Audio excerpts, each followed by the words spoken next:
नमस्ते दोस्तों, कहानी अच्छी लगे तो लाइक, सब्सक्राइब और कमेंट करना ना भूलें। तो चलिए कहानी शुरू करते हैं। तुम्हें कितनी बार बताया है, मेरे तैयार होने से पहले मेरा नाश्ता तैयार हो जाना चाहिए। शादी के 25 साल बाद भी मुझे क्यों बार बार एक ही बात बतानी पड़ती है लता? तुम्हें क्या है, तुम तो आराम से घर पर रहोगी, मुझे काम पर जाना पड़ता है। तुम हो कि हमेशा बेवकूफ़ों जैसी हरकत करती हो। अगर तुम यह जानबूझकर करती हो तो याद रखना, मुझसे बुरा कोई नहीं होगा। आज भी प्रशांत का पारा चढ़ा हुआ था। इन कटु शब्दों में अपना गुस्सा उतारते हुए, गीला तौलिया कुर्सी पर फेंकते हुए प्रशांत ने गुस्से से लता की तरफ देखने लगा। लता के लिए प्रशांत का यह बेवजह का गुस्सा कोई नई बात नहीं थी। वह महीने में 3-4 बार ऐसे ही लता पर बरस पड़ता था। पहले लता उसका विरोध किया करती थी, लेकिन कई सालों तक प्रशांत ने कोई बदलाव नहीं दिखा तो लता ने खुद को ही बदल दिया। अब प्रशांत के कुछ भी कहने से लता को कोई फर्क नहीं पड़ता था। प्रशांत के हर बात वो चुपचाप सिर झुकाए सुन लेती थी। शादी के 5 साल तक लता ने पूरी कोशिश की थी प्रशांत को बदला जाए, लेकिन फालतू का गुस्सा करना और बाद में लता को भला बुरा कहना, यह मानो जैसी उसकी आदत बन गई थी। कोई विवाद होता तो प्रशांत सीधा लता को बोल देता, अगर मैं तुम्हें अच्छा नहीं लगता तो क्यों नहीं चली जाती अपने मायके, क्यों रहती हो मेरे साथ? इतना सब कुछ होने के बावजूद लता प्रशांत के साथ रहती थी, क्योंकि उसे अपनी बेटी की फिक्र थी। और वह जाती भी तो कहाँ, अपने बूढ़े हो चुके माँ बाप को इस उम्र में परेशान करना वह नहीं चाहती थी। समाज और लोग क्या कहेंगे, यह भी तो उसे देखना था। वह इतनी पढ़ी लिखी भी नहीं थी कि खुद जाकर कोई नौकरी कर सके और अपना और अपनी बेटी का पालन पोषण कर सके। लता को अब अपनी फिक्र नहीं थी। उसको फिक्र थी तो बस अपनी शादी लायक हो रही बेटी की। लता नहीं चाहती थी कि पति पत्नी के झगड़े की वजह से काव्या डिस्टर्ब हो। काव्या की पढ़ाई पूरी हो चुकी थी, उसके लिए अब शादी के रिश्ते आने लगे थे। कई रिश्तों को काव्या ठुकरा चुकी थी।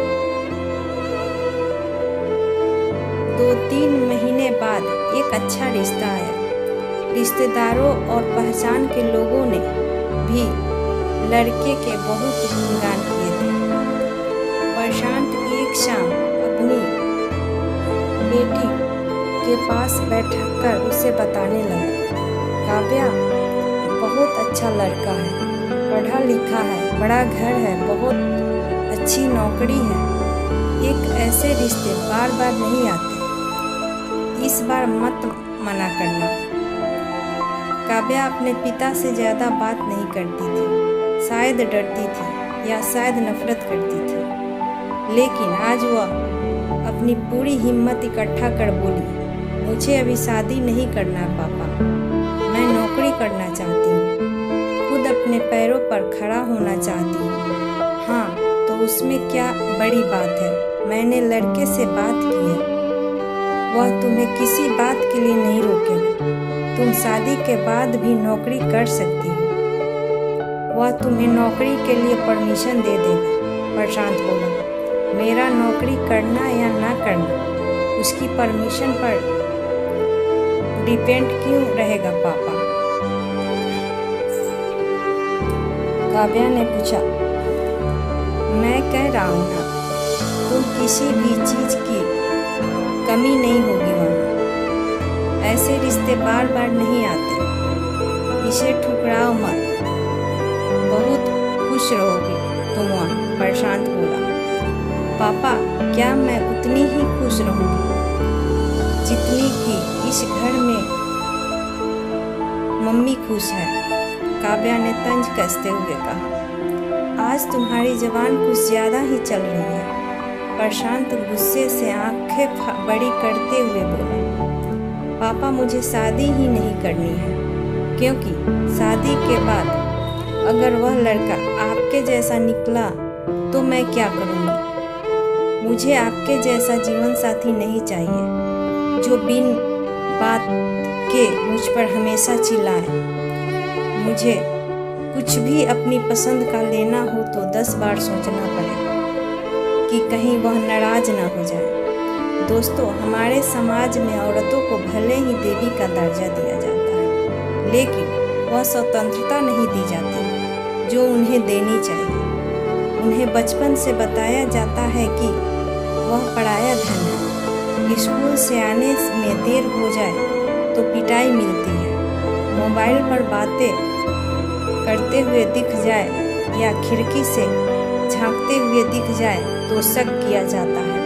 पति का घर ही तुम्हारा घर है, जीवन भर यह बातें बताकर उन्हें ससुराल भेज दिया जाता है। और एक दिन किसी छोटे मोटे झगड़े में ससुराल वालों ने उन्हें सुनाना पड़ता है कि इस घर को छोड़ दो और अपने मायके चली जाओ।